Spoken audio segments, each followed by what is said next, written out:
ভারতীয় cricket team captain Shubman গিলের নেতৃত্বে England সফরের প্রথম টেস্ট ম্যাচের 14 দিন আগেই ইংল্যান্ডের উদ্দেশ্যে রওনা হয়েছে। 20 জুন লিডসে প্রথম টেস্ট অনুষ্ঠিত হওয়ার কথা। 5 জুন বৃহস্পতিবার ক্যাপ্টেন শুভমান গিল এবং প্রধান কোচ গৌতম গম্ভীর একটি প্রেস কনফারেন্স করেন। এরপর পুরো সিনিয়র টিম মুম্বাই বিমানবন্দরে একত্রিত হয়ে ইংল্যান্ডের উদ্দেশ্যে যাত্রা করে।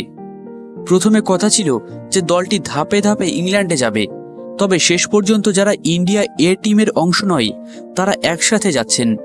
ইন্ডিয়া এ টিমের সদস্যরা, যাদের মধ্যে 7 জন সিনিয়র প্লেয়ার স্কোয়াডে রয়েছেন, ইতিমধ্যে ইংল্যান্ডে কিন্তু তারা রয়েছেন এবং 6 জুন বাকি সদস্য ও সাপোর্ট স্টাফ তাদের সঙ্গে যোগ দেবেন। বিসিসিআই সোশ্যাল মিডিয়ায় প্লেয়ারদের ছবি কিন্তু শেয়ার করেছে। গিল, ঋষভ পান্ত, বুমরা, গৌতম গম্ভীর, প্রসিদ্ধ কৃষ্ণা, সিরাজ সহ অন্যান্যরা কিন্তু সেখানে ছিলেন। আর্শদীপ সিং এবং কুলদীপ যাদবও টিমের সঙ্গে রয়েছেন।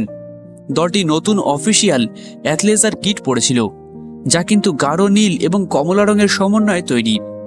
প্রস্তুতি ম্যাচ ও ইন্ডিয়া এ দলের কার্যক্রমের কথা বলতে গেলে প্রথম টেস্ট ম্যাচের আগে সিনিয়র টিম 13 জুন ইন্ডিয়া এ টিমের বিরুদ্ধে নিজেদের মধ্যেই একটা ইন্ট্রা স্কোয়াড প্রস্তুতি ম্যাচ খেলবে।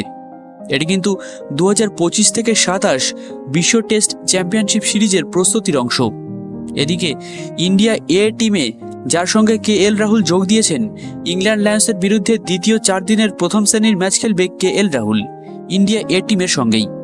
প্রথম আনঅফিসিয়াল টেস্ট কিন্তু ড্র হয়েছে, যেখানে করুণ নায়ার একটি ডাবল সেঞ্চুরি মেরেছেন। ভারতীয় ব্যাটিং লাইন আপে বিরাট কোহলি এবং রোহিত শর্মার অবসরের পর এখন ধরা হচ্ছে তাদের জায়গায় করুণ নায়ার হয়তো দীর্ঘ সময় ধরে টিম ইন্ডিয়াতে খেলতে পারেন। এই সফরটি ভারতীয় ক্রিকেটের জন্য একটি নতুন যুগের সূচনা, যেখানে নতুন ক্যাপ্টেন্সি এবং ইয়াং প্লেয়ারদের টিমের ভবিষ্যৎ গঠনে গুরুত্বপূর্ণ ভূমিকা পালন করবে। তো ভিডিওটা কেমন লাগলো জানিও। ফিরে আসছি জলদি নতুন একটি ক্রিকেটের লেটেস্ট আপডেট নিয়ে।